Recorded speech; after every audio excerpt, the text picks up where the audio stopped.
You are born in a private suite on the top floor of a hospital most families will never set foot in. Your mother has her own nurse. Your father is on a call with his lawyers before the umbilical cord is even cut. There is no Secret Service, no press outside the doors, no trending hashtag. Nobody knows your name yet, but somewhere an account already exists with your name on it, and it already has more money in it than most people will earn in a lifetime.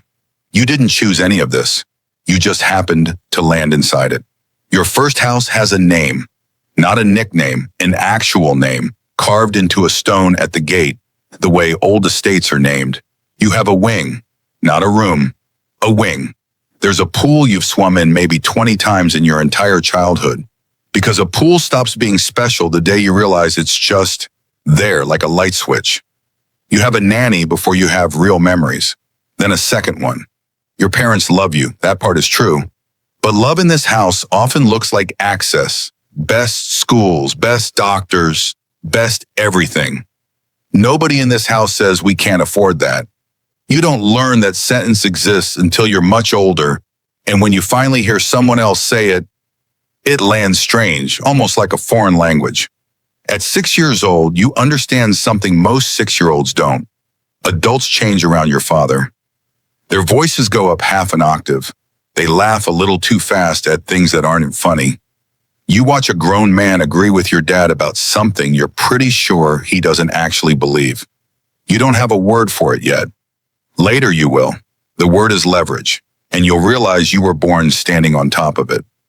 You learn young that people in your life come with an expiration date, and it has nothing to do with how much they love you. Your first nanny leaves when you're 7. Nobody explains why. Years later, you'll find out she asked for a raise and was replaced within the week, quietly, the way you replace anything that becomes inconvenient. You cried for 3 days. Your parents thought you'd forget by the weekend. You didn't. It's the first time you understand that in your house, even affection can be a line item. School is where it gets complicated. Not the expensive private school. That aren't as easy. Everyone there has a similar story. It's the one time your parents let you attend a regular public school for 2 years and experiment in staying grounded. You bring a lunch a housekeeper packed in a bag that costs more than some of your classmates' shoes. Nobody says anything, but you see them see it. A kid asks if you're rich, you say no out of instinct, and you feel the lie the second it leaves your mouth. That's the day you learn something you'll carry for the rest of your life. Money doesn't just buy things, it buys distance. And you didn't even know you had already been standing on the other side of it. At 10, you get your first real taste of what your last name does in a room you're not even in. Your father closes a deal that puts your family's name in a business magazine. A teacher brings the article to class. Kids you've never spoken to suddenly want to sit with you at lunch. You don't understand yet that you've become a door people want to walk through. You just think you made new friends. It will take years before you can tell the difference between someone who likes you and someone who likes what you can open. By 13, you've been to more countries than most adults will see in a lifetime. Switzerland for skiing. Dubai for a wedding you don't even remember whose it was. A private island for your cousin's birthday. Your passport looks like a scrapbook, and yet somehow none of it sticks the way a normal memory sticks. You remember the pool at your grandmother's house, the regular one, chlorine smell and cracked tile, more clearly than you remember the infinity pool overlooking the Aegean Sea. Funny how that works. The rare things blur together. The ordinary ones stay sharp. Your father starts bringing you to the office on weekends, not to work, to watch. You sit in the corner of boardrooms while grown men in expensive suits negotiate numbers with more zeros than you can count. He calls it learning the business. What you're actually learning is how power sounds when it's calm. Your father never raises his voice in these rooms. He doesn't have to. You start to understand that real money isn't loud. It's the quiet in the room when he speaks. Around this time, you finally ask your father the question you've been circling for years. How did he actually build all this? You expect a story about inheritance, connections, a head start you never knew about. Instead, he tells you about a one-bedroom apartment, a car that broke down twice a week, a first business that failed so badly he had to borrow money from a man he didn't like just to keep the lights on. You sit there stunned. None of the wealth around you was ever guaranteed. It was built by someone who once had nothing, and somewhere in that fact is a quiet, uncomfortable question you're not ready to answer yet. If he did it with nothing, what exactly are you supposed to do with everything? At 15, you get your first car. It's not really a birthday gift. It's a message, though nobody says that out loud. Kids at school start treating you differently, and you start noticing who's being your friend and who's just doing the math. A girl you like turns out to have looked up your family before she ever looked you in the eye. You find out from a mutual friend, casually, like it's nothing. It changes something in you. You start wondering quietly if anyone will ever want just you, the version of you that exists without the number attached to your name. Your parents fight sometimes, but never about money. It's never about money. It's about everything money was supposed to fix and didn't. Your father works constantly. You have memories of him at your school plays, technically present, phone in his lap, half a person in the seat. You used to resent it.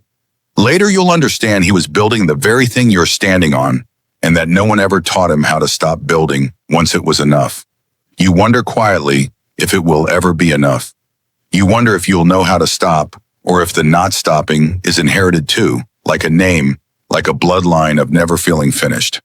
At 16, your best friend since childhood sells a story about your family to a local blog for a few $100s. It's nothing scandalous, just private details dressed up as gossip. But the betrayal isn't in what he said. It's in what it confirms. You'd known him for a decade. You thought that meant something different than a price tag. You don't confront him, you just stop calling. And you file away a lesson that will follow you into every relationship for the rest of your life. Proximity to you is worth more to some people than you are. At 17, college counselors start asking what you want to do with your life. And for the first time, you realize that's a real question for you in a way it isn't for most people. You don't need to do anything. The trust exists whether you work a single day or not. Some of your friends are terrified about their futures.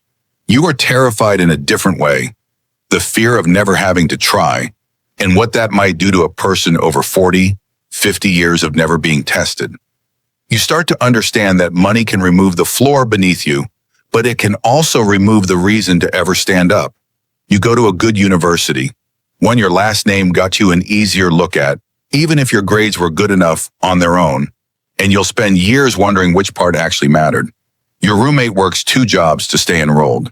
You watch him count coins for laundry one night, and something in you goes quiet with shame you don't fully understand and can't explain to anyone at home. Because at home, this isn't shame. At home, this is just how life is. You start living 2 truths at once, one where none of this is a big deal, and one where you know exactly how big a deal it is. College itself is its own strange negotiation.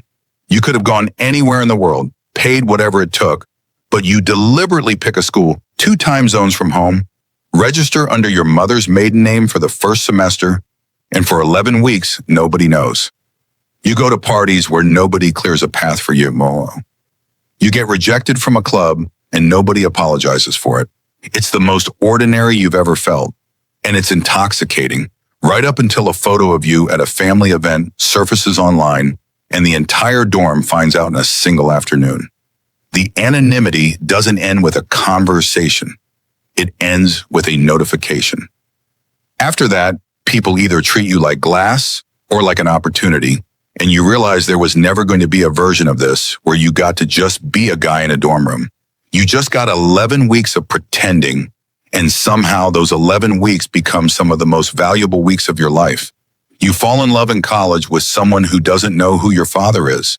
It's the first relationship that feels unweighted until she finds out, and something shifts, subtle but real, not because she's suddenly a different person, but because you can't unknow that she knows now, and neither can she.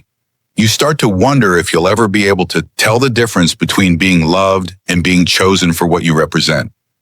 You're not sure that question ever fully goes away. At 22, you graduate, and the real question arrives. Do you take a job at your father's company, where every promotion will be quietly, permanently asterisked? Or do you go build something of your own, somewhere your name means nothing, so you can finally find out what you're actually capable of without a safety net that was installed before you were born? Some sons choose the company, Some run as far from it as they can.